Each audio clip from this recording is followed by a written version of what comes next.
In this video, I'll be making stock from vegetable trimmings.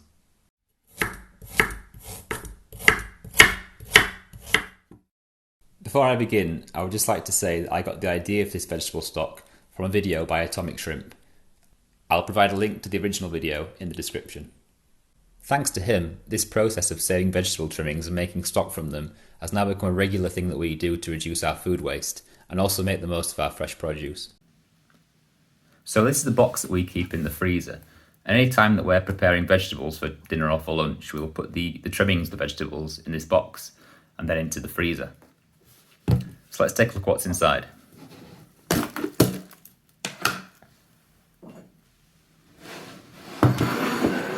So as you can see, we've got some onion tops here, which are great for flavour and also a colour. The brown skins add a bit of colour to the stock. There's some leek and spring onions, I believe, in there. There's some more leek. Oh, and even more leek. So there's some herbs. So we've got some thyme there, some rosemary,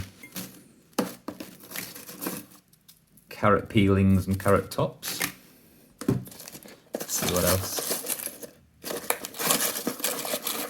I think that's actually a fennel bulb, is that one? Or part of a fennel bulb at least. Some celery sticks. All sorts really. You can use most vegetables. The only things that we tend to avoid are potato skins or anything potato based, because depending on how dirty the potato is, it can make the stock taste quite dirty, or like soil. We also tend to avoid using vegetables from the brassica family, such as broccoli, cabbage, cauliflower, sprouts, etc., as these tend to impart quite a strong bitter flavour to the stock, so we tend to avoid them. If I'm ever unsure of what to include in this box, there's a great article, which I'll link to in the description, which has an A to Z of potential vegetable stock ingredients and lets you know what does work and what doesn't work so well. As our vegetable stock box is now full, we can't fit any more vegetable peelings in or trimmings, it's now time to make a vegetable stock from them. Another great thing to include in this stock are those garlic cloves that are just way too small to peel or to use in everyday cooking.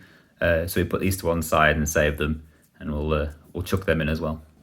Right, we have a slow cooker here, which we're just going to place all our lovely veg trimmings inside. Hopefully they'll all fit.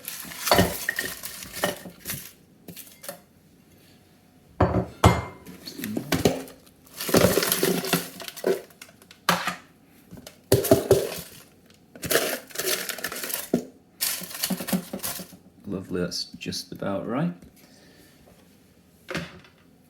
Okay, the next thing to do is to top this with some boiling water. Right, in goes the water now. You need just enough to make sure all vegetables are covered. It's usually around 1.5 to 2 litres, I think.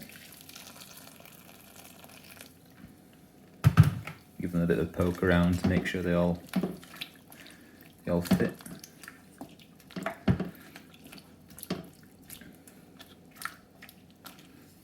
A little bit more, I think.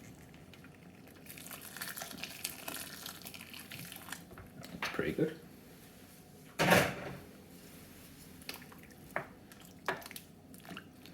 It already smells really good. This stock is also a great way to use up any broken up bay leaves, these sort of kind. I wouldn't usually put these in a dish if they're broken up, because they tend to get lost in there. But as we'll be filtering this stock when it's ready, these shouldn't get lost, and we'll add quite a bit of flavour too. And finally, just a couple of teaspoons of salt. 1, 2.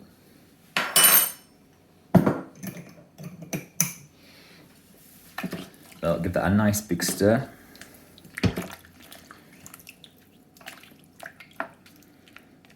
Right. So lid's going to go on now. The slow cooker is set to a high, so I want to bring it to a pretty much boil Once it's reached that, I'll turn it down to a low setting and cook it for about 6 to 8 hours. Once it's cooled, we'll strain it through a sieve and remove any of the bits and peelings. Then we'll be able to give it a taste and decant it into some storage containers for use as and when we need it.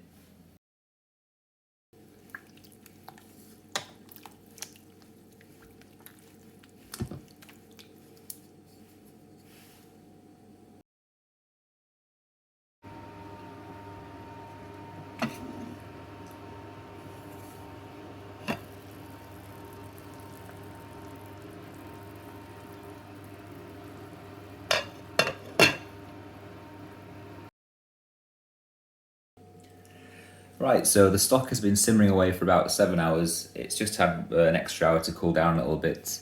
It's looking quite sort of murky and dark. It's certainly taken a lot of the vibrancy out of it, out of the colours of the trimmings. It's a lot sort of more brown and murky now, but that shouldn't matter, it'll still taste great. The next job is to strain these vegetables out, so we're left with just the stock liquid. I'm going to fish out all the larger trimmings first, just using this spider sieve.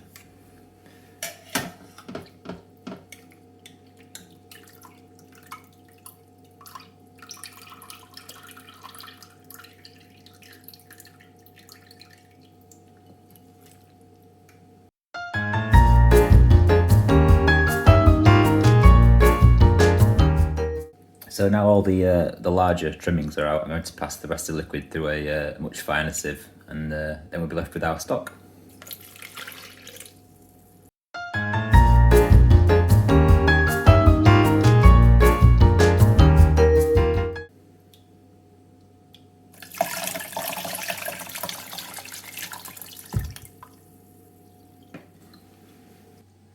So I've now filtered all the bits out of the stock. Looks like we've got around, or just under 1.3 litres of stock there, which is a good yield.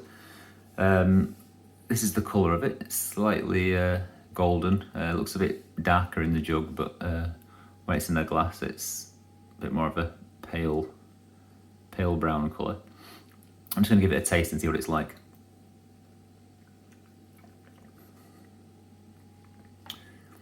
It's really, really good. The great thing about this stock is that it's always a little bit different. The flavours and colours can vary depending on what vegetables you've used. For example, if you were to use red onion skins rather than brown onion skins, the stock would take on a more purple colour than a brown colour. And of course, the combination of vegetables that you use will impact the flavour of the stock. As you can see, I've just transferred the stock into some freezer bags so we can store it until we need it. If you do have a go at making your own stock out of vegetable trimmings and peelings, please leave me a comment and let me know how you got on. Thanks for watching. Bye for now.